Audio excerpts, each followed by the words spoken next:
Welcome to the second annual Nelly Bly Award for Investigative Reporting, Ceremony and Roundtable Discussion. I'm Bruce Roeder, President and founder of the Museum of Political Corruption and its Center for Ethical Governance. Those of you who were here for our inaugural event last year will recall what a fantastic event it was, and we're looking forward to an equally wonderful evening tonight. Of course, whether it's the Oscars, the Tonys, or what we are affectionately calling the Nellies, what would an award ceremony be without thanking those who made this evening possible? I'll try to do this expeditiously before the exit music kicks in. I'd like to thank the award selection committee, including Thomas Bass, Chair, Susan Arbetter, Rosemary Arneo, Frank Anacarico, and May Tour. Trustees who have worked to make this event a success include Natasha Amnesians and Veronica Medina Metzner. Those who helped with our Kickstarter campaign, including Eve Brewer and WAMC's Joe Donahue, and Donna Kuba and Roshni Pabwani and Alicia Scott Tether, who designed our posters, event flyers, and newsletters. And of course, a tremendous thanks to the many donors who made this evening possible. I know our esteemed panelists will be more properly introduced in just a moment, but let me take this opportunity to thank this evening's participants: Barbara Bartoletti, Sarah Berger, the Honorable Pat Fahey, Alexis Grinnell, Rabbi Nomi Manin, Donna Young, and the Honorable Joanne D. Yepsen, who will be moderating the discussion. We're delighted to honor New York Times investigative reporters Jodi Kantor and Megan Twohey as the second annual Nelly Bly Award winners. Kantor and Twohey are being honored for their reporting on Harvey Weinstein that served as a catalyst for the Me Too movement. In this regard, few reports have affected our social discourse of gender politics as much as Kantor and Twohey. Besides honoring the legacy of Nelly Bly, tonight's award is special for another reason. It expands our understanding of what political corruption is. When I first conceived of the idea of a museum of political corruption, in the wake of the Skelos and the Silver scandals, I was understandably focused on the good old-fashioned kickbacks and graft and quid pro quos within the halls of government. But as I quickly learned, political corruption is more than that. It touches all sectors of our society. The powerful taking advantage of the powerless happens in many sectors. Corrupt power politics, including the power politics of sexual harassment and sexual abuse, can be found in the boardroom, on college campuses, in houses of worship, and, as the Weinstein case confirmed what we already knew, the casting couch. Tonight, of course, in addition to honoring our two Nelly Bly Award recipients, we reaffirm the necessity for a strong and independent press, the sort of press that enabled Nelly Bly to pursue justice by informing the public. Before I turn the mic over to Thomas Bass, the selection committee chair, I must offer something of an apology. We were hoping to have Jodi Kantor and Megan Twohey here live via Skype. Unfortunately, Megan was called away at the last moment to Washington, and we thought it would be best to have them pre-tape their remarks and questions our trustees presented to them. Having been in touch with Jodi, I know that she is deeply appreciative of this award, and I know, if possible, they would have wanted to be here with us. I am, however, delighted to acknowledge that Caitlin Rooney, Regional Director from Senator Kirsten Gillibrand's office, is joining us this evening. Caitlin, where are you? Here you are. Thank you. So glad you could be here with us tonight.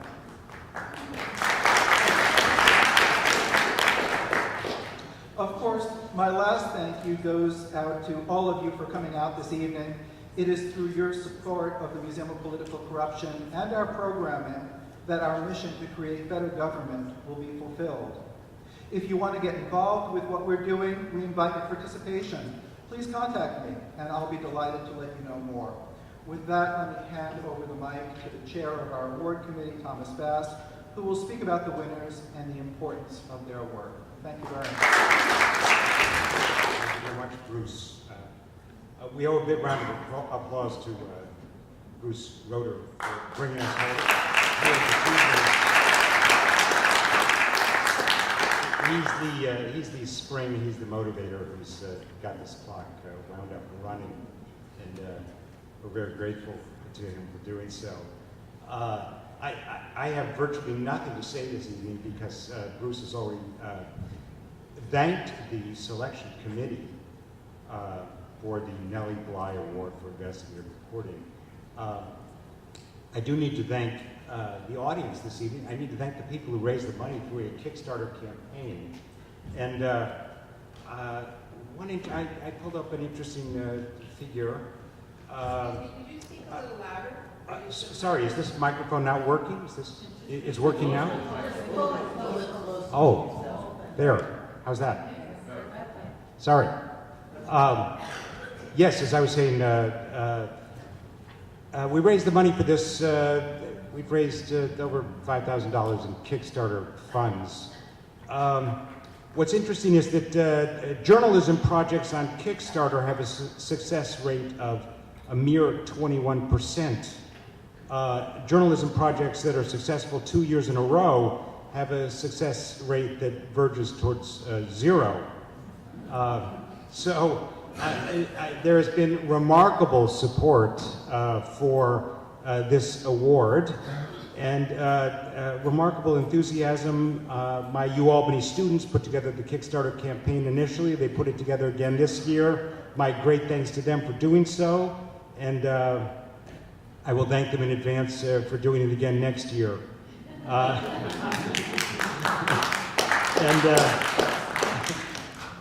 So I have very little to say about our award recipients tonight because I think their work stands for itself. And I think also I have very little to say because we're going to have a panel tonight with a great many very knowledgeable people making remarks and discussing the Me Too campaign, which got its start with the work of Twohy and Cantor. And I think my remarks on that subject, I have 5 remarks. Another statistic to give this evening is Twohy and Cantor themselves wrote an editorial in the New York Times on their first anniversary of their groundbreaking work, for which they won the Pulitzer Prize, as well as the Nelly Bly Award. And Cantor and Twohy said, perhaps it is time to start thinking of this less as a news story than as a permanent new element in our lives. And I think that's true, and I think that's an amazing state of affairs for journalists. And I think Nelly Bly herself was involved in that kind of journalism that actually moved beyond news stories and affected people's lives. The other item to note, I was pulling this up, among those CEOs, celebrities, politicians, and people who have been accused of sexual misconduct and removed from positions of power in this country, Vox magazine puts the number at 252. Time magazine puts the number at 414. It just goes to show people are making up their numbers as they go along and pulling them from wherever they can pull them, but the basic fact remains that a large number of people across a wide spectrum in this society have been affected by the Me Too movement. My third observation has to do with the fact that the Museum of Political Corruption, as Bruce mentioned, originally narrowly conceived, thought that it would be dealing with the kind of corruption that had to do with 3 men in a room. And we have now moved on to the kind of political corruption that involves 1 man and 1 woman in a room, or in multiple rooms. And my final observation on what happened as we expanded the idea of political corruption in making this award this year is a quotation from our dear friend Oscar Wilde, who would have loved the Museum of Political Corruption. He would have been a founding member, I'm sure. The observation goes as follows. Everything in the world is about sex, except sex. Sex is about power. First, let me say a special thanks to all of you for attending, for supporting this. I always felt in my 12 years of public service that shining a light on what public officials were doing, thinking, and how they were acting was critical, and that has not gone away. And I want to congratulate Bruce on all his successes, and again, thank him for including all of us in your endeavor. So let's give Bruce another round of applause.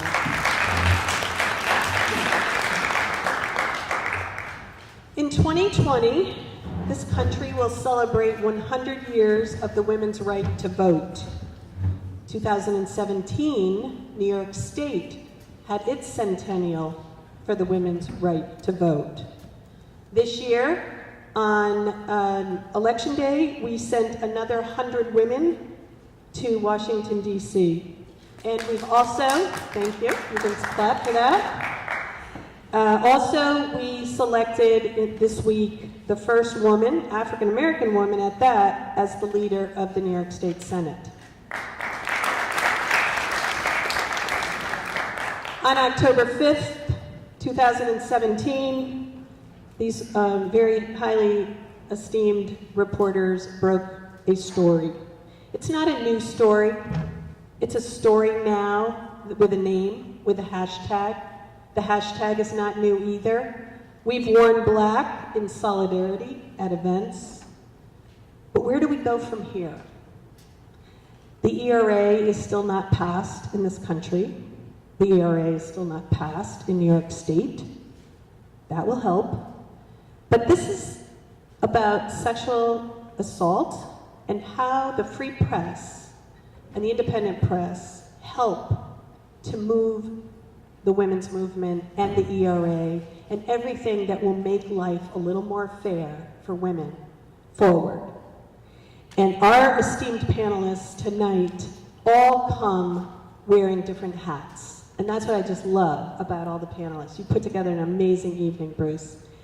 Because it's not just happening in Hollywood, it's not just happening in politics or athletics or the media, but everybody has a story, and everybody knows somebody that has a story that has suffered from inequity, from human rights, from injustice, and our panelists are going to talk about how they fit into the context of this discussion tonight, but also about what we can do, what's the most important thing that they can state about the Me Too movement, and what can we all do moving forward as we go to the next 100 years in this country. Let me start by introducing, and what I'll do is introduce each one of them with a brief bio and then ask each one of them to speak for a few minutes. We'll then start a dialogue and get into a robust dialogue with you, I hope, so start thinking about your questions. Barbara Bartoletti is the former legislative director for the League of Women Voters of New York State. Ms. Bartoletti is a good friend of mine and lectures statewide on advocacy issues and offers political commentary for Channel 9 News and advocates good government issues to statewide editorial boards. Sarah Berger, another good friend of mine, is the founding member of the Berger Law Group, PLLC. Ms. Berger has represented clients in all types of employment and labor law matters, including harassment, discrimination, and retaliation. And I know she's got some recent amendments that she wants to talk about regarding the human rights law. The Honorable Patricia Fahey has represented the New York State 109th Assembly District since 2012. Prior to serving in the Assembly, Pat was Associate Commissioner of Intergovernmental Affairs and Federal Policy for the state's Department of Labor from 2007 to 2012. Great to see you, Pat. Alexis Grinnell is the co-founder of the Pythia, am I saying that right? Pythia Public. Her writing on gender and politics has appeared in the New York Daily News, City and State, Washington Post, Newsday, New York Post, the New York Times, and El Diario. The Rabbi Nomi Manon is a faculty member in the program in Judaic Studies at the University of Albany. She has been the executive director of UAlbany Hillel for 10 years and engages students in conversations about life, spirituality, politics, and relationships. And finally, Donna Young is the president of the William McKinley Distinguished Professor of Law and Public Policy at the Albany Law School. Prior to joining the faculty at the Albany Law School, Donna worked as a consultant at the Ontario Human Rights Commission and at the City of New York Mayor's Office of Labor Relations Legal Department. I probably, looking down the table at my fellow panelists, I aged them by several decades, I'm sure, all of them. Well enough by Pat. So I go back a very long way, not only in my careers, and I've had 2 of them, but particularly in the New York State Legislature, where I worked with the League for almost 40 years in the New York State Legislature. Before that, my professional background was in nursing, and I don't know if anyone has been around as long as I have, but the Me Too movement, I hope, is making a huge difference in the nursing profession, because in the 20 years I was a nurse, there was insidious and almost constant harassment, mostly by physicians, and I think now we have so many female physicians that I'm hopeful that the culture has completely changed. That takes us into the legislature, where we really need to see a cultural change, and hopefully that is coming. I go back far enough where they did not have a ladies' room in the state Senate where female senators could access the ladies' room. They had to turn a small conference room, split it in half, and make some of it into a ladies' room outside the Senate chamber, because there weren't enough women that they thought a ladies' room was necessary. The culture in the New York State Legislature for all of those years was really the essence of abuse of power. The employees, mostly, and I see a lot of women shaking their heads, the employees in many of the offices were young women. They were interns, they were young women getting into helping legislators, so they were employed by the legislators, but they were everywhere in the legislature. And at the time I came in the late 70s, not only was the leadership completely male, but almost all legislators. There were very few women in the state legislature. And unfortunately, the young women were an ever-present, and I think the men looked at it as a pleasant distraction. But it was an abuse of power, augmented at the epitome of it. And I don't know if anybody here remembers, but the counsel to Shelley Silver was taken out in handcuffs one day in the going to the Washington side of the Capitol. He had been accused and went on to plead to a slightly lesser charge, but he was accused of rape of the legislative assistant to a female legislator in the assembly. And that opened up, we didn't have social media, I will tell you, and the difference today then was the fact that had we had social media, it wouldn't have just been the gossip in the hallways. It would have perhaps been more likely to start some of a movement.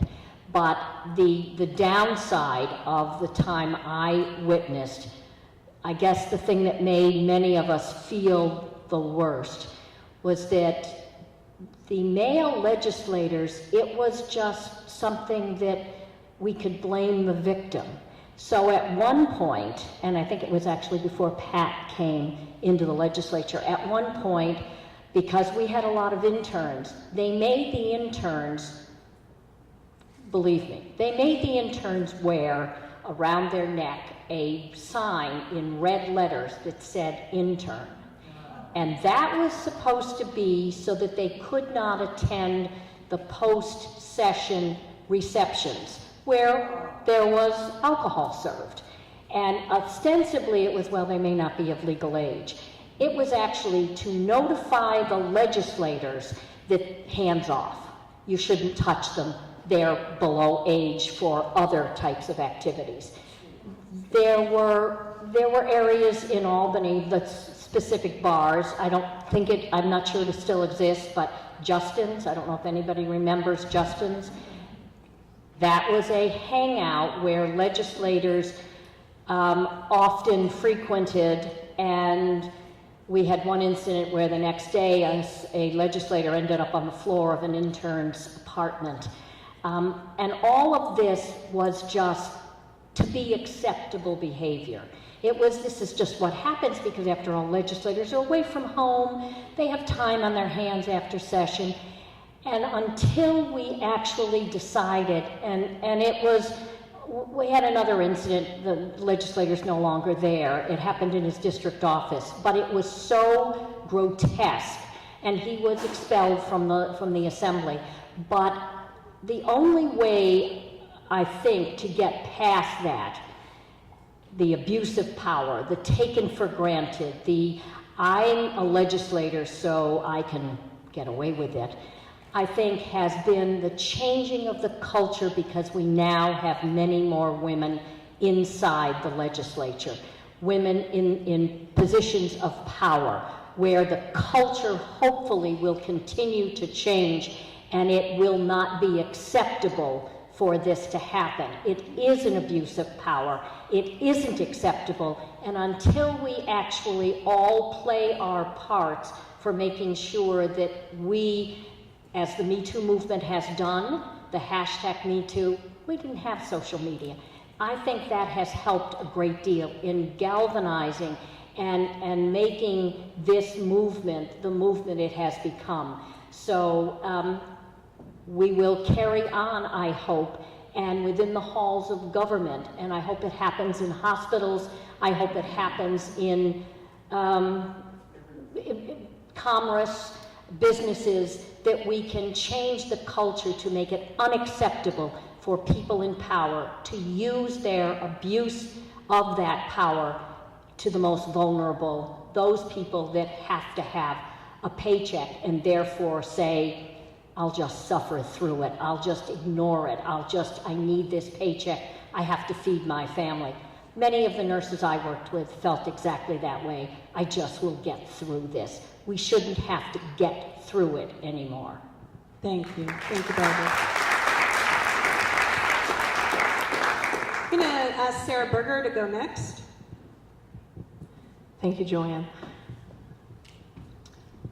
In addition to my life as a practicing attorney, I'm also on the executive board of the National Employment Lawyers Association, the New York chapter.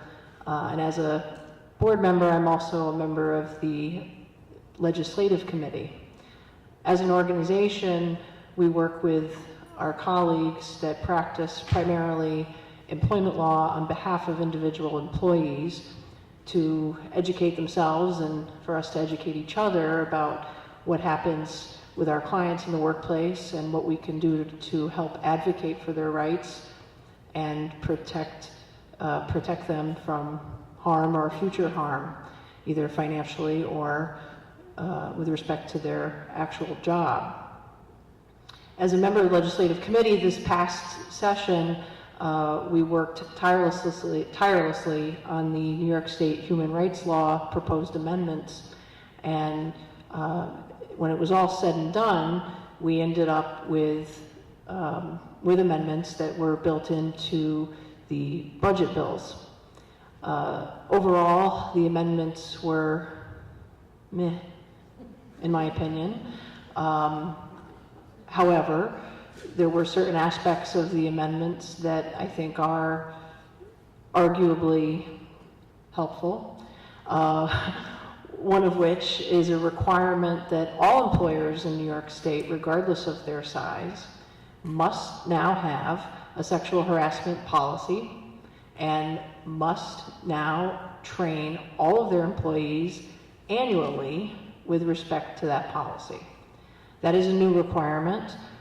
Most good employers already had a sexual harassment policy, but what is arguably helpful with respect to this amendment is that it applies to all employers. So if you have one employee or 5,000 employees, you employ people in New York State, you have to have a sexual harassment policy. And I think, in my opinion, that's probably the best aspect of the amendments. But the amendments were otherwise not meaningful.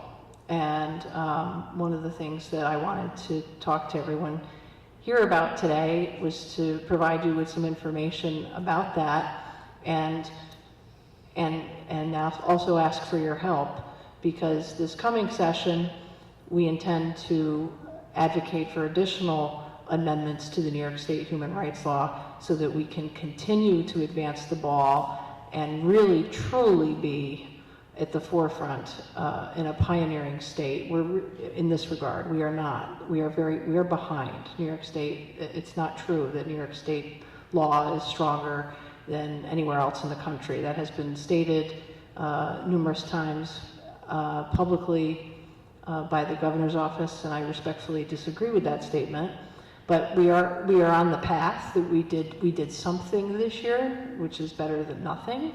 But the New York State human rights law leaves much to be changed. For example, under federal law, an employee can seek remedies such as punitive damages. That type of a remedy is not available under the New York State human rights law. It is available under the New York City Administrative Code. New York City has their own local laws that protect employees from discrimination, but that's only if you're employed within the 5 boroughs. If you're employed outside the 5 boroughs, anywhere else in our great state of New York, you are not protected by New York City law. You're protected by the New York State human rights law, potentially, or federal law, potentially. Federal law does not apply to all employers. Title VII of the 1964 Civil Rights Act protects employees from discrimination on the basis of sex. But it only applies to employers with 15 or more employees. If you're a small employer, the state law applies to you. It applies to all employers for sex discrimination. So my point is, there are remedies that are available under federal law, under the local city law, that are helpful, that we don't have in upstate New York. And what we'd like to do is, that's one area that we're hoping as an organization that we can convince the state legislature and the governor's office to improve. In addition to available remedies, we'd also like to change the standard within which an employee has to prove discrimination. That's not an easy thing. To be a plaintiff and try to prove that you've actually been discriminated against is extremely challenging. And it takes a lot of courage on behalf of a plaintiff to actually do that. And I'm hopeful that through legal mechanisms and policy, we can continue to further educate people about their rights. Many employees don't know their rights and don't know what to do or where to go. And I think that these types of conversations and panels and getting together and having these conversations, hopefully people will be more educated about those topics. Thank you very much for coming tonight.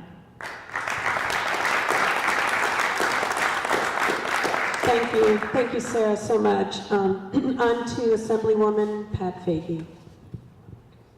Thank you and good evening. A pleasure to be here, and thank you for pulling this together, and great to share on the panel. I will try to be very brief because I know you want to get to some questions, and I look forward to hearing from the panels as well as from the audience with questions.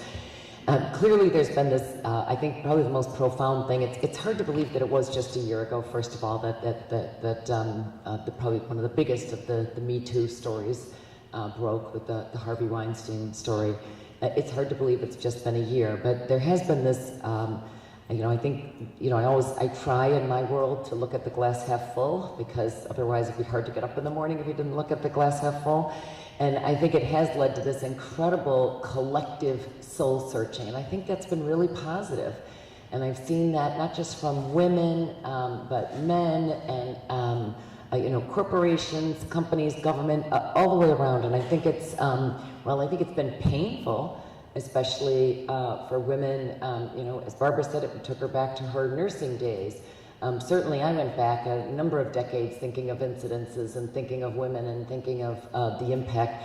But I think it's been a positive thing. And I can't say enough about, without digressing too much, I think one of the most horrific, we've had a year of horrific stories, right?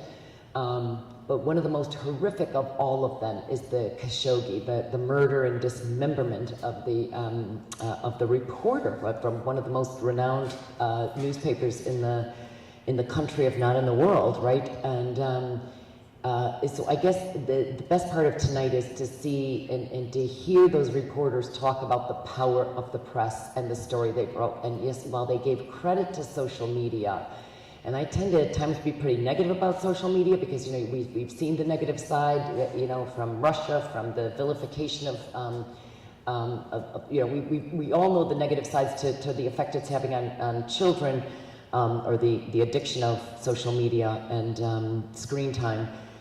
So we hear a lot about the negative side. This is probably one of the most positive pieces of social media. In fact, I don't think, as Barbara said, it wouldn't have taken on such a life without that social media. However, the story was broken, and the story was verified, vindicated, became rock solid because of true investigative reporting, not because of the retweeting we might do or because of our own stories on social media. So I think that's one of the most positive pieces about it, is that we were reminded of the importance of the free and independent press, I think they said. Then just a couple of other things. I couldn't agree more. I say all the time, this is, in the end, the best way that the best to come out of this will be really changing the culture, and that is still underway, and I think it is going to take some time.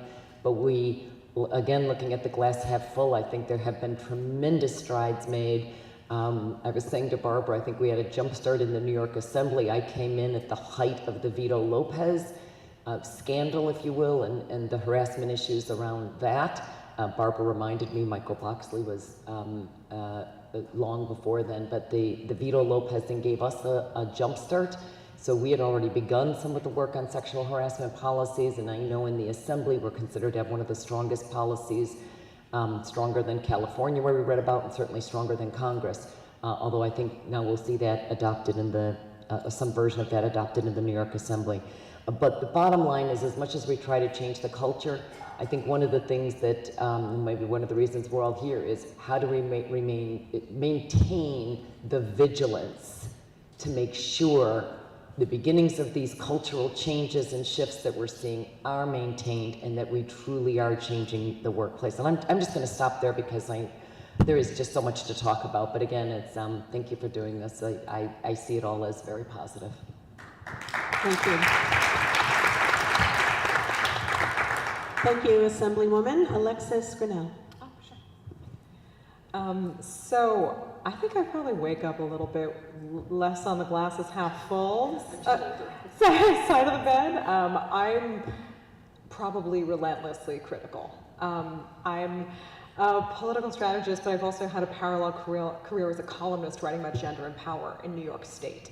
And I actually started writing in 2010, and the Vito Lopez scandal broke in 2011, 2012, and I was writing about it then. And I remember getting to know these women, cultivating them as sources, getting to understand where they were coming from, and also getting the sort of behind-the-scenes story of their abuse and the way in which their abuse was being handled internally in the Assembly. And whereas it's absolutely true that the Assembly has actually an amazing sexual harassment policy that's sitting in front of me, that's 13 pages long and is legitimately great, and people should look at it, certainly better than the, excuse my language, trash in the Senate. But what it hasn't done, though, is sort of display the institutional courage, which is what I think is what's next, to answer the question a little bit for this panel. Dr. Jennifer Freyd at the University of Oregon is a sociologist and a psychologist who writes about this concept of institutional betrayal. She has an acronym called DARVO. DARVO stands for Deny, Attack, Reverse, Offender. And it's an amazing hermeneutics to understand how institutions treat reporting of sexual harassment, and there's actually a mechanics behind it, and it's interesting to learn about. She was originally inspired watching Anita Hill and realized that there was something happening here. You know, Anita Hill, this brilliant law professor, got up and said some things, and all of a sudden she came out of it a little bit nutty and a little bit slutty. Well, didn't make any sense.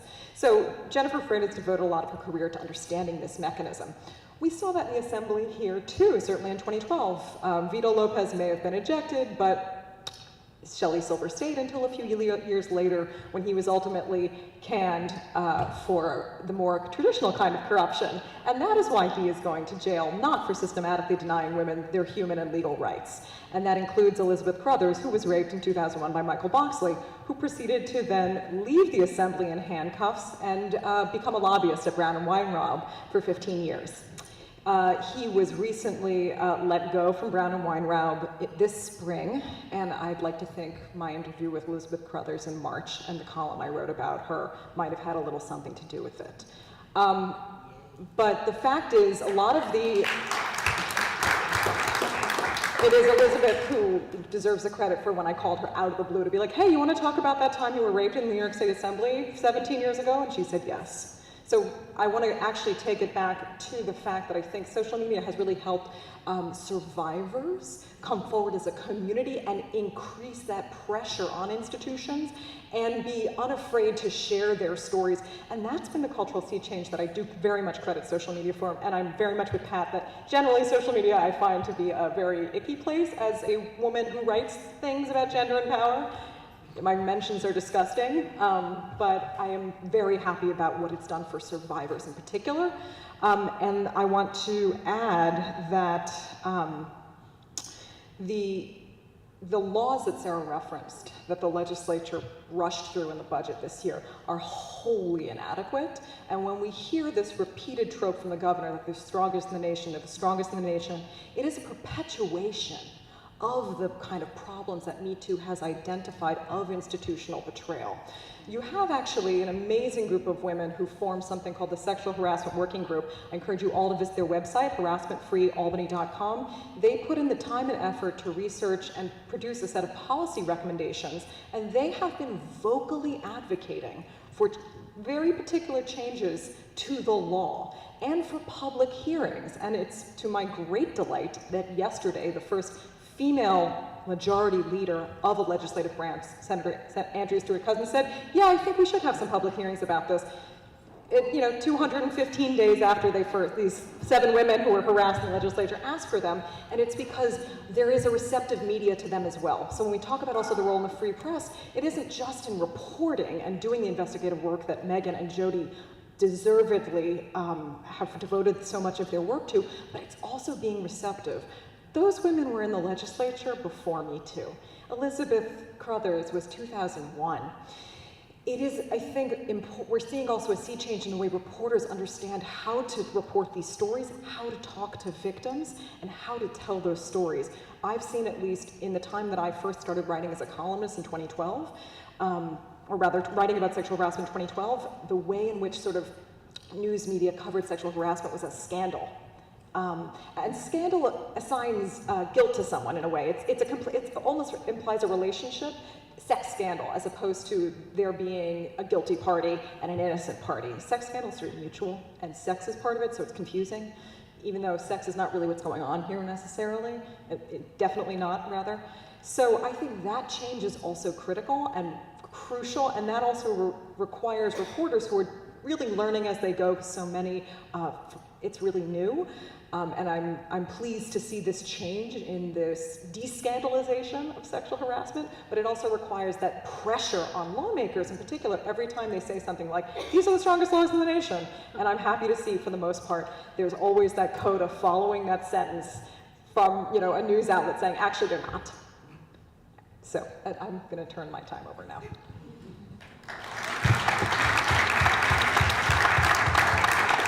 Thank you, Alexis. That was great. I'm going to go to Rabbi Nomi Manon.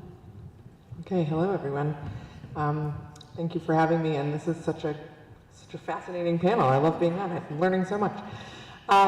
So I work at SUNY Albany, UAlbany, and I feel like I'm here to talk about two different groups. I have, the higher education piece, and then also the religious institutions piece as a rabbi. So I first want to talk a little bit about higher education. I think that these two demographics, so to speak, are interesting because they have very different stories in terms of organizational culture, in terms of self-reflection, and also in terms of action, although both I feel are moving forward. So in terms of university culture, universities have been looking at gender inequality and sexual assault for quite some time, actually. So Title IX was passed in 1972. It was a federal civil rights law that prohibited discrimination on the basis of sex in any educational program that received federal funding. And then later, the Supreme Court decided that sexual harassment and violence was part of that as unequal treatment. So students on campuses have this unique tool of Title IX, which helps universities figure out how to report sexual assault crimes, how to investigate harassment complaints, and also offer educational programs on campuses. And that's something that has existed for quite some time on campuses and has been a tool for students. But there's definitely been a change as this Me Too movement has gained momentum in terms of students being more vocal about their experiences. So universities definitely have been recognizing sexual assault as a problem on campuses. There was a study in 2015 that found that 23% of undergraduate women suffered from sexual harassment in college. And studies like that have really forced universities to put into place educational programs that hopefully help to prevent assault and to also support students on campus.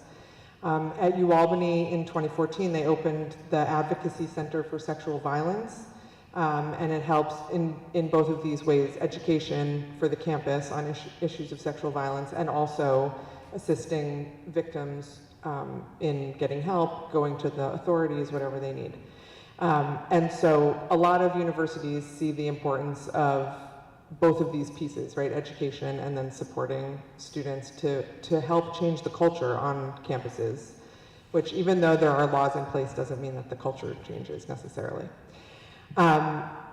So the interesting thing is as the Me Too movement grows, universities find that more students are reporting sexual assault. So even though those rules were in place already, now there's just more visibility to the movement and more comfortability perhaps for students to report.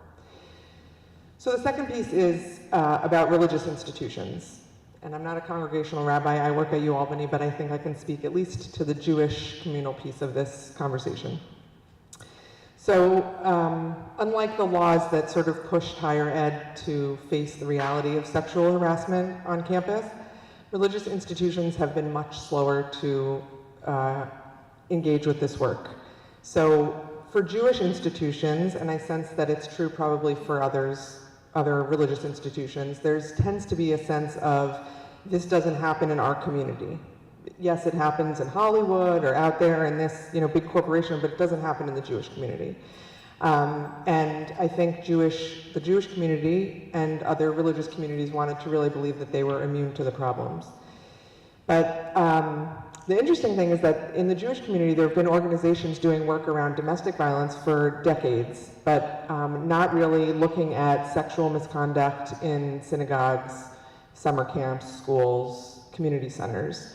But the Me Too movement, I think, as it has spread, it has really forced Jewish communities to see that they are not immune to this, that they, just like other organizations and institutions, they're subject to the same kind of issues of power dynamics and inequity that exist elsewhere. And so there have been, in the past few years, a few Jewish organizations that have been born that really want to tackle this problem. And one organization is called the Safety, Respect, Equity Coalition.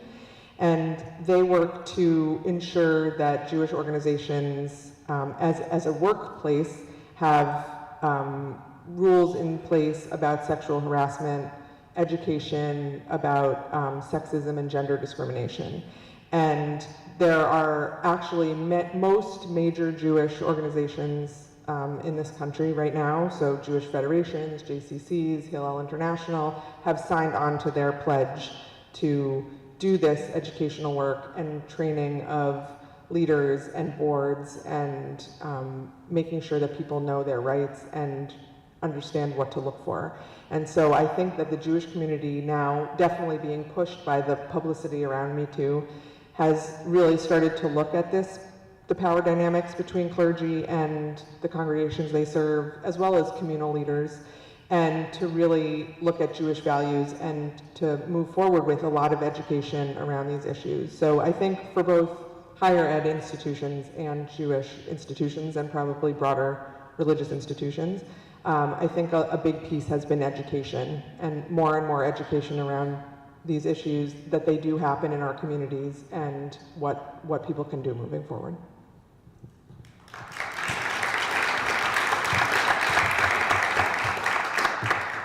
Thank you so much. And last but not least, we'll hear from Donna Young from the Albany Law School. Thank you. So I'm really pleased to be here tonight, and I want to begin by saying that the Me Too movement has been an incredible development, I think. I have been teaching sexual harassment law since 1993. That was only about 2 years after the Anita Hill, Clarence Thomas debacle. And I have to say that my entire approach to teaching sexual harassment law has been informed by some of the observations that I made during that hearing. And one of the things that I think is really important, and I think that the Me Too movement has great potential in doing, is bringing to light the nature of sexual harassment and its intersections with race discrimination. And so as a Black feminist interested in civil rights and women's rights, I'm constantly asking myself the question, when I look at sexual assault law or sexual harassment law, where's the race issue? And when I look at race discrimination, I ask myself, where's the sex issue? How are these things interacting? And so this semester, I've had the incredible pleasure of, well, pleasure is one word. It's also been one of the most difficult courses I've ever had to teach. But I've been team teaching a course called Race, Rape Culture, and the Law with the chair of the Women's Studies Department at UAlbany. And the approach that we're taking is an intersectional approach where we focus on the legal role, or the law's role, in not only ameliorating sexual assault and sexual harassment, but in perpetuating sexual assault and sexual harassment. And so one of my hopes for the Me Too movement is that it expands to make a very explicit link between the way that sexual assault has been has been really central to our national identity, right? So you cannot look at the law's role around sexual assault without going back in time and realizing that there was no crime of sexual assault or rape against female slaves. That was considered a property crime, not a sex crime. And you can't go back and try to look, look at what's going on now in terms of our laws around sexual assaults and sexual harassment without realizing that we have had centuries of denying women the ability to complain about their own, the disruption to their own bodily integrity. And so in this course that I'm teaching, it's making those links. It's helping my students make the links between, Celia the slave, who was 14 and who was raped by her master from the time she was a young child to the time she was an older teenager, where she finally kills him in self-defense. There is no self-defense for a slave at the time that was available. He had every right to rape her and do whatever he wanted to hit her as his property. Through the course, we move up in time. We look at both the civil rights movement and the women's rights movement, and we see something that's kind of hidden from our national narrative about civil rights. Rosa Parks. We all know who Rosa Parks was, but we don't know how she got her start in the NAACP and the civil rights movement back in the 1940s. She was the investigator for the Reese Taylor rape, a young woman who was coming back from church with children, who was raped by 5 men, and of course the men went free, 5 white men. She was her introduction into the civil rights movement was an investigation of the rape of a black woman. That was her kind of introduction into the wider movement.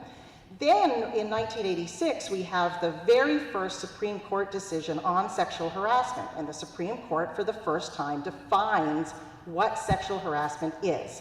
The plaintiff in that case was a black woman. Her name was Michelle Vinson, and she was brutally raped and sexually assaulted and sexually harassed by her employer for several years, and her story becomes the basis for the Supreme Court's decision on sexual harassment law in the law that defines what sexual harassment is today, to this day. A few years later, that was 1986, 1991, we have Anita Hill, black woman, going up against Clarence Thomas and defining for us all what sexual harassment, what form of sexual harassment looks like, so that we can bring more kind of a popular understanding or a cultural understanding of what sexual harassment is. Fast forward a few more years and you have Tarana Burke. She's a black woman that coined the phrase Me Too. She is the woman that introduced it as a hashtag in order to show solidarity with the victims of sexual assault and sexual violence and sexual harassment. All the way through our history, we have black women underlying being real innovators, underlying what we need to do, how we need to define sexual assault and sexual harassment. All the way through, their role is not always at the forefront, but the reason that they're there is the reason that they have always been there, and that is because the law has never protected black women or women of color or poor women or immigrant women. It has never protected. It was more explicitly, they were absolutely excluded from the protections of the laws. Now they're not legally excluded from the protection of laws. They're now excluded because they don't have access to the systems and the resources that would allow them the access to the law. So I'm hoping that the Me Too movement, it's an incredible movement, I'm hoping that we all kind of are able to make those links between the legal role in perpetuating subordination and denigration of women and its role in ameliorating that.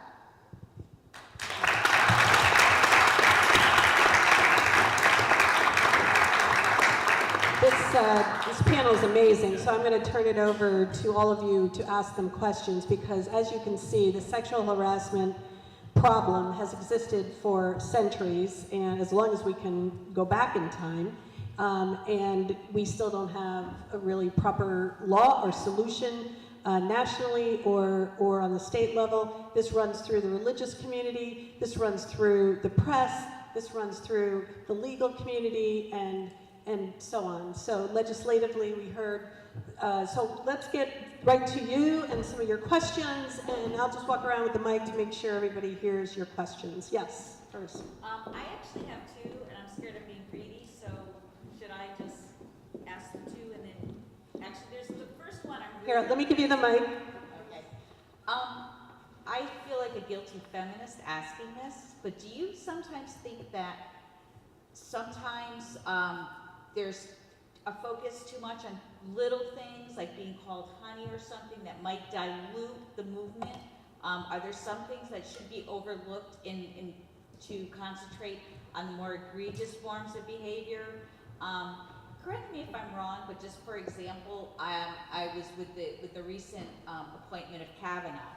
I'm sorry, I forgot the woman who, what was her name? Christine Blasey Ford. Yes, I believe she had a legitimate case, but then there was another woman who came forward and claimed harassment because I believe he exposed himself to her, and maybe I'm wrong. I want to make sure I'm recalling the facts. But do you think that sometimes focusing too much on the little things can kind of dilute the message and make people think, oh, they're overreacting to little things? Yeah. Great. Who wants to start with that one? Can I? We focus too much on the extreme case of assault. We do not focus enough on what I think you're calling the little things. Sexual harassment it takes many different forms. And the kinds of forms that it takes in our everyday lives that makes it extremely difficult to go to work, to make a living, to have happiness in our lives are not typically the sexual assaults that you see of Harvey Weinstein. What they are those kind of little things that are constant and pervasive, and they keep going, and they ruin your ability to want to go to work. We don't focus enough. And if the Me Too movement has done anything kind of negative, I think it is, and it's not the Me Too movement, right? This is the way that it's been reported.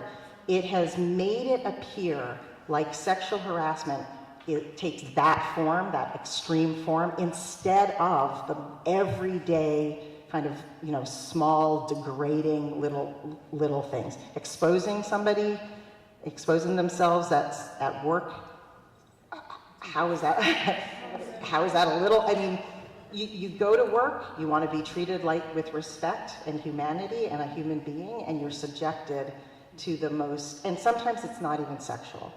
And I think we have to remember that too. It's degrading behavior, bullying behavior, because you're a woman. Does anybody else want to respond to that? I couldn't agree more, and I couldn't say it better myself. But I'd like to add to that sexual harassment is not necessarily overt in nature, and it's not necessarily sexual. And I think that is the point. And going back to what I was talking about earlier, in that same vein, when we were working on the legislation this year, we were really doing around a very serious damage control, because the initial bill that was voted on by the state Senate defined sexual harassment as only being sexual in nature. And that's where we started this year off in New York State. And when that bill popped up on my computer screen, my head almost exploded in my office, and then I was on the phone and I was saying, what are we doing? What are we doing? What are we doing? We need to get down there right now, because clearly our state legislators didn't understand that sexual harassment was not just sexual in nature. So we spent the spring trying to get that definition removed from the bill or changed so that it accurately reflected what the law is, because defining sexual harassment as only being sexual in nature walks the law back a good 30 years. And so that's these in using words like honey and baby and those things, we can't take sexual harassment in isolation. It's not about a singular incident. If you're hearing things like that all the time, that is part of what sexual harassment is. So the little things can become big things, and we have to remind ourselves to look at the context. Okay, let's go to the next question. Hi, thank you. So I was just wondering, we have this Me Too movement going on, and on the opposite side, we have these adjustments that Betsy DeVos is making to Title IX, and how would any of you see the reconciliation between these two sort of seems to be opposing movements, and what's going to go on from there? Right. So we're not only moving forward, but moving backward in some cases. Anybody? You know, the thing that I think there's this common thread here between campus sexual assault and Betsy DeVos's attempts to redefine the sort of protocols around that, and sort of the question about what about these little things that matter? And it is this sort of ingrained minimizing of women's experience, which is, I think, the larger meta picture. And I'm certainly not surprised to hear the question. I think it's a valid one because certainly people wonder that, and I appreciate the honesty in asking it. Because it's been previously invisible, this idea that women's experiences kind of A, happen, and B, matter. That's actually the big revelation of the Me Too movement. It's that, oh my God, like, women's experiences matter, and it's not just about, frankly, how we feel. It costs us money and opportunity. There are material consequences, and it's directly related to the centuries of patriarchy, particularly white supremacy, that Professor Young articulated so incredibly well that I want to take her class. So to me, that is that future, that idea of validation. So even, it's even little things. For instance, when I see, a couple of years ago, I remember seeing a news article that used an adjective to define Senator Gillibrand's crusade against rape in the military as quixotic. And I was like, wow, to think that that's quixotic, you have to be a man. Like, you just, to think that the systematic rape of women in the military is like some kind of fanciful little interest, or even today when you see an ad, you read the way in which news coverage of Nancy Pelosi is like vastly different than Chuck Schumer, and they're both kind of on the hook for the same sort of stuff. I mean, it's crazy. I don't want to ramble too much at you, but to me, this meta theme of women's lives and experiences mattering, and the gendered rendering of that publicly is that great schism. I think we're in the work of reconciling, and obviously it's much more than a moment. Me Too started off as a moment. Now we're calling it a movement, and obviously I imagine that will be decades. That's the continuing struggle. So, rant over. Next question. I'd like to start with Sarah on this one. How difficult is it to be a whistleblower? Because most whistleblowers say that they would never do it again, number one. And number two, I send this over to Donna. You said that poor women, immigrant women, black women, don't have access to the law. And in order to file a whistleblower lawsuit, it seems to me that you have to have money.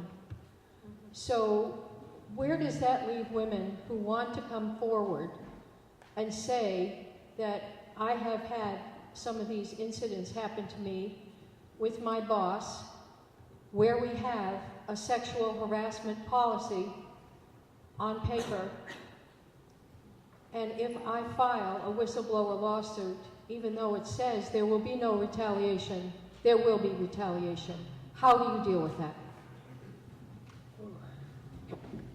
Thank you very much for your question.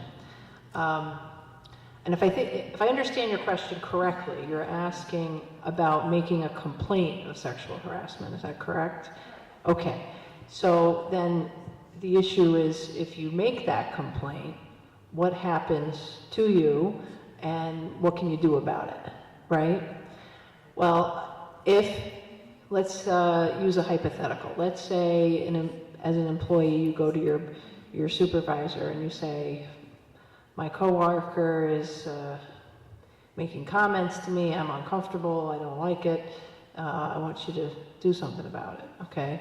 And then 2 days later, you find a pink slip on your desk and you're being suspended. Well, that could be retaliation, right? I mean, if it happens 2 days later that you've been suspended and you just made this complaint, that doesn't sit well, and maybe you think, geez, well, I didn't do anything wrong. My clients come to me with that type of scenario every single day. It's what keeps me in business. And you have a right to bring your complaint to your supervisor. You certainly have rights to file a claim if you want to. But practically speaking, which I think is what you're getting at, you know, you have your legal rights and then you have the practicality around it. You know, do you really want to do that? Bring, you know, and it varies.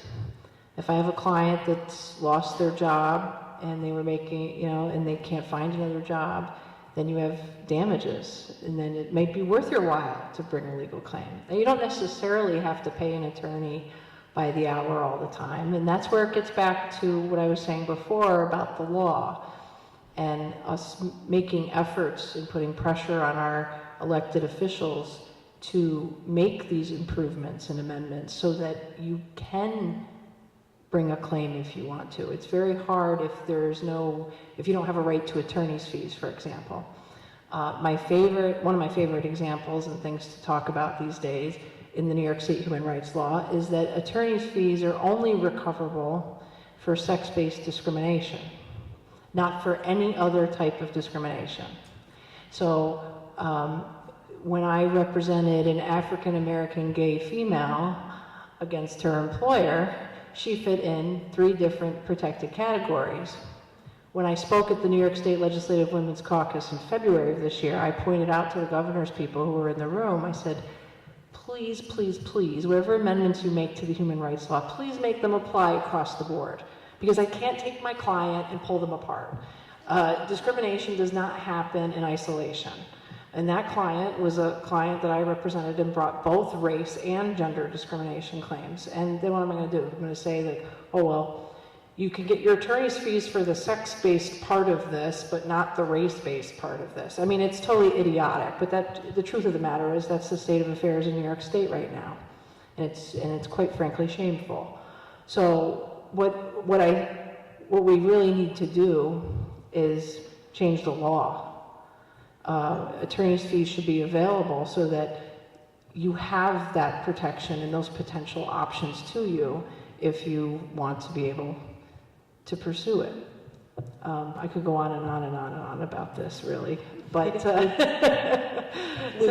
thanks. We did want to get Donna's response as well. I won't add much to that because I thought that was a good question. The only thing that I would add is that they're not women who are complaining about sexual harassment are not technically whistleblowers. They could take on that kind of a role, but they're complainants, they're plaintiffs, they're just people complaining about something that's happening. And it is very difficult, I think, for women to come forward when there's a risk of retaliation and what Sarah said. So I won't say much more. Thank you. Just a brief question about the law and whether it applies to all employers, including the legislature, including the church. I'll start, sure. I can start. Sarah and I are nodding at each other because we've been to this movie before. Great question. Amazingly, a lot of the laws that the legislature passed in the budget didn't apply to them. Which maybe you knew already. Maybe this is a loaded question, but I appreciate the opportunity to go on about that. Yeah, so technically the New York State Legislature is not an employer. That's not clear in the law, which is why historically they've been able to argue actually that they are not responsible for some of the harassment that's taken place under their roof. So part of what the Sexual Harassment Working Group, the group of 7 women I referenced earlier, has been advocating for is to clarify that in the law, because as such, the personal staff of a lawmaker is technically not included in the human rights law. So that's a huge loophole. There's so many other interesting questions here. I'm really going to, I'll pass it over to Pat, but I also really, again, go to Harassment Free Albany, read the fabulous white paper that these women made and wrote and researched in their spare time, thanks in part to fabulous experts like Sarah. It will explain the horror that is our state laws. And with that, I'll hand it over to Pat.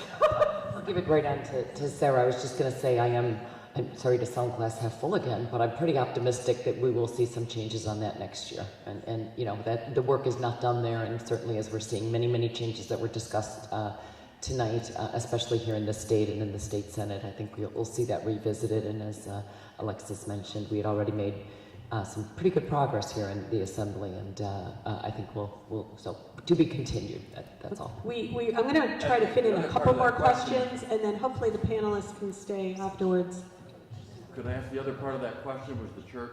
Does it apply to the church, or does the First Amendment preclude that from applying?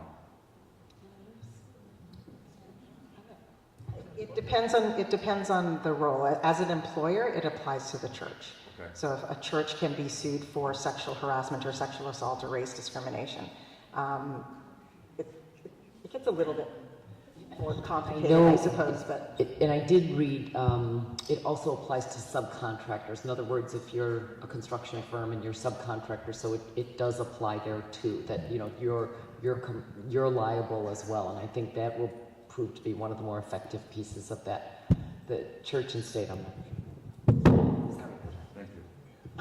So with the exception of the newly appointed Justice Kavanaugh, former Senator Al Franken, and to some part Donald Trump, the majority of these Me Too cases are being tried in the court of public opinion and not the court of law. How does that limit the progress of the movement, and will be moving these cases to a court of law help progress and solidify laws being changed? Great question.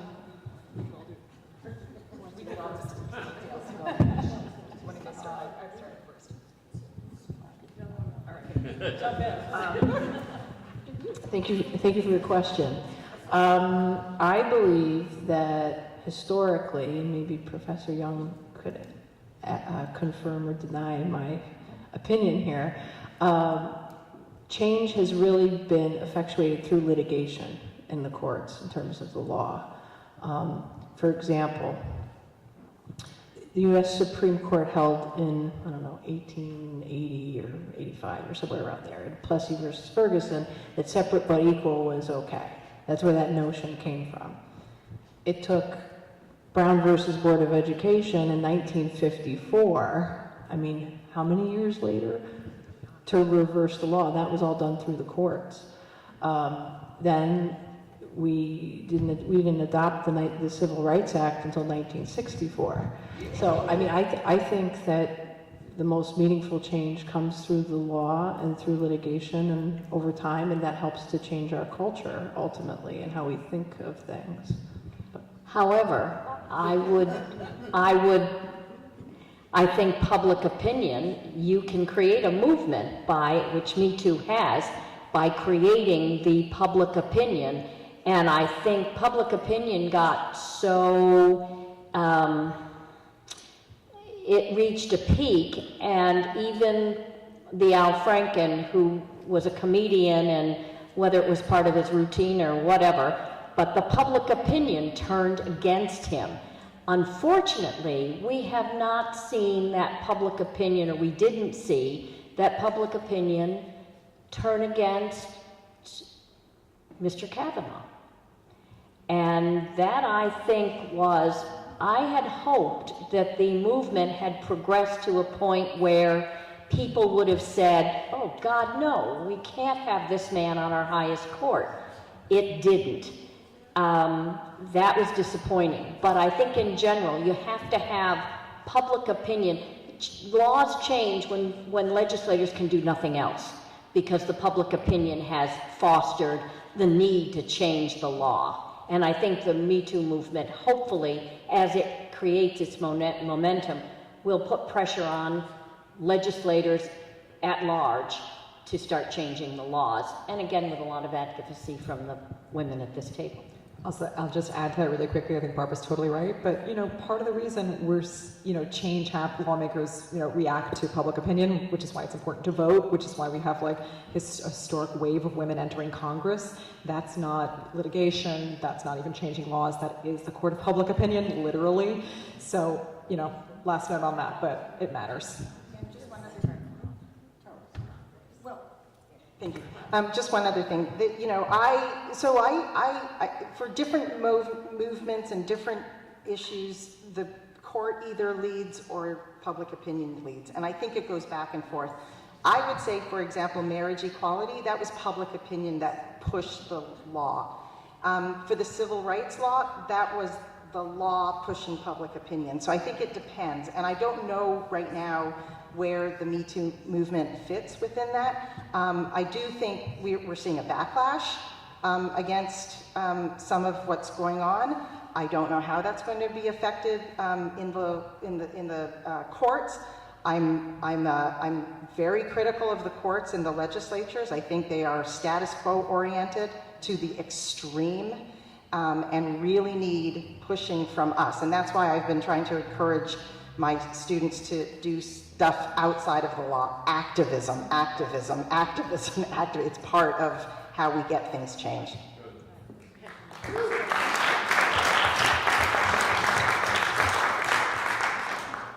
Oftentimes, in case of sexual harassment, you have the perpetrator and the victim, and it's most of the time is a male perpetrator and a woman victim. And then bringing back this other element, which is public opinion, or you still see a lot of women that will actually defend the men. And a lot of it is just so cultural. I'm from Brazil, and it's a very misogynistic country. And we just elected a president who have made remarks of like, I would never even rape you because you're not even worth the rape. And he still was elected, and there were still a lot of women voting for him, the same way there was women for Trump. And so when we talk about this a bigger cultural, legacy, how do we change this conversation? Because a lot of these women will be like, oh, boys will be boys and whatever, and they really associate the Me Too movement with feminism, not so much with women's rights. And so how do we make this, how do we make them understand and bring them to, I don't know, how do we have this conversation? Boy, let me just tell you, and as I said in the very beginning, I'm considerably older than the other panelists. Some of it is generational. Women my age had much more of a tendency, many because they stayed at home, they had a tendency to say exactly what you just said. Oh, boys will be boys. Oh, learn to take it. Oh, I don't know how many times I have been told, oh, so he put his arm around you. Oh, so he calls you honey. Oh, so he puts his hand on your thigh. Oh, get over it. I mean, that's what women of my age will say. And, I have 2 sons, and I'd kill them if they ever, but I've been, I haven't been home as a stay-at-home mom. And I think it is generational. We have more women in the workplace. We have more educated women. We have women in the legislature now. And I think women are beginning to say, wait a minute, that may have been okay 40 years ago, or 30 years ago, or 20 years ago. Now it's not okay, because I can see what my coworkers might be going through, and together we can make a difference. It's a movement. And those people, the young women who are well educated, are in the workforce, are not going to put up with it anymore. And we just have to sustain that. And I hope that will show in the way they raise their sons, and that this will then begin to just go the way of the horse and the buggy, that this will just not be acceptable anymore. I just want to add, just very briefly, couldn't agree more there, but this very much is, again, about, and I said this earlier, about maintaining the vigilance to keep what I think is a cultural change, which we're at the beginning of, but to maintain that momentum. And that, I think, is really our challenge. And this even goes back to the last question about keeping this out front in the court of public opinion, because that is so strong. And I thought from the video, one of the best comments from the video was that one of the reporters said the importance of the fear in the corporate culture, or in among employers, about reputational punishment. And I think that type of thing will also really matter. And again, I think this is where it's positive with social media. So overall, I too have seen a complete generational change. But thank you. Okay, great. We're going to have one more question back here and then close up the evening. Hi. So we were discussing the alternative of the courts versus public opinion, and also the now movement of bringing back the Equal Rights Amendment, the resurgence of trying to pass that. And do you think that's a viable pathway and something that is worthwhile in investing a great portion of our energy? You're talking about activism and pushing your students that way. Is, with Virginia trying to pass it, with Illinois just passing it, is that the way to go? Do you think that we should go that way? Let me just set the stage. I worked on the ERA in New York State in I believe it was 82, I think. We worked on it, and we worked on it with the then Mario Cuomo. It didn't pass. However, I will say in the decades since, we now have women, as I said, you know, at all levels now. We have well-educated women. I'm not sure that for women currently in that activism stage that they think that's a priority. I think they're more worried about the economies of their jobs, than they are an equal rights amendment. Many young people, and I'd be interested in what some of the younger women say, many young people go, equal rights amendment? Hey, you know, I'm a lawyer, I'm a doctor, that may not be at the top of my priority. I don't know. It certainly was for us back in the 80s. It was a big priority. It did not pass in the United States. Now, that might be something we would want to look at, although you'd have to have it pass in 38 states, etc. But I think an awful lot of women have now moved beyond that. I'd be interested in what. Yeah, I actually. Turn this off. Okay, thanks. You know, that's a great question, and I don't know how I feel about the ERA. It's interesting that Barbara raises I think I am certainly a product of my generation in that respect. I certainly know about the ERA. I know what it was. I've read my feminist history.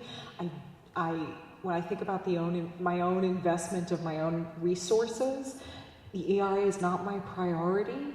And I have to question, you know, like, why is that? And I haven't investigated it fully is the answer. My first response to you is certainly, you know, that before hearing Barbara, like, let's not spend all our time on the ERA. Like, there's so much other stuff that's like so much more immediate and relevant. I would have to think a little bit more, maybe be a little more educated about why the ERA should or does matter, and maybe where I'm missing it. But it's true, there is this divide. For me, ERA is not a priority. So the ERA, the fact that we don't have an ERA is just bizarre, right? So the reason we need it is because the United States, in its legal in its legal posture to the rest of the world, is so backwards when we're talking about constitutional law and how we've interpreted the Constitution. In the United States, we have ranked forms of discrimination where race discrimination is worthy of the most strict scrutiny.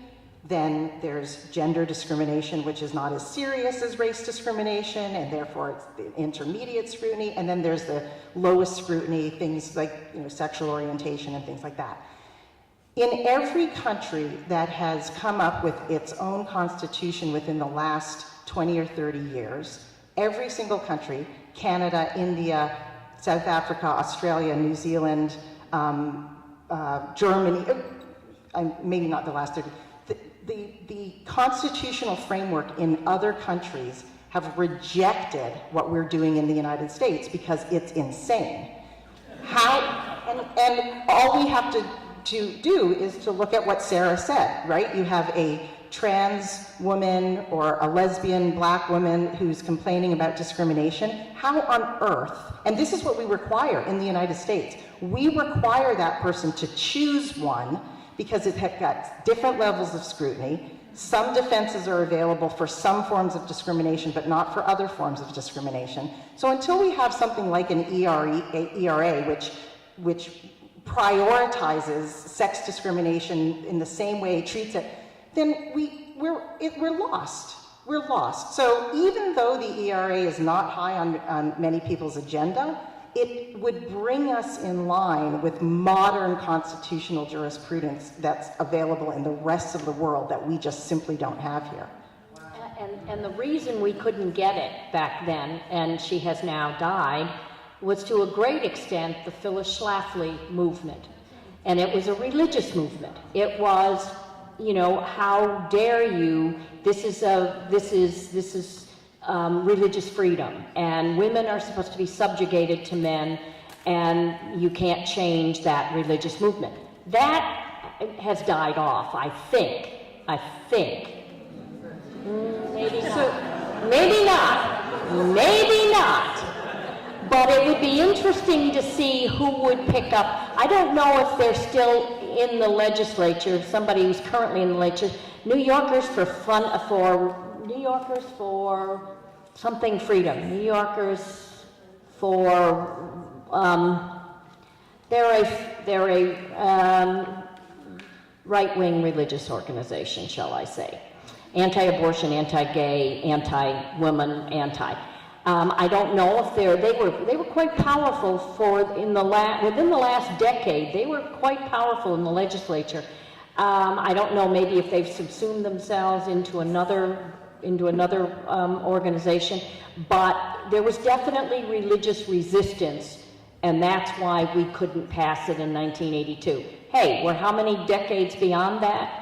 Hopefully, maybe it would be such a slam dunk now that we could do it pro forma. That would be the best case scenario, just to have Assemblywoman Fahey just sponsor it and walk it in and pass it in both chambers. That would be great. All right, so this is a great way to end the evening, that discussion. It puts us in a position where we can go forward and get this ERA passed. If Virginia passes it in January, it can be brought up for ratification on the national level, but we still need to get it passed in New York State. So let's all work on that. Don't forget, it's not just women, it's equal rights amendment for all, and I agree with you wholeheartedly. It's way past due. Let's let Bruce wrap up the evening. Thank you all for coming. Thank you, Joanne. And let's thank this wonderful panel one more time.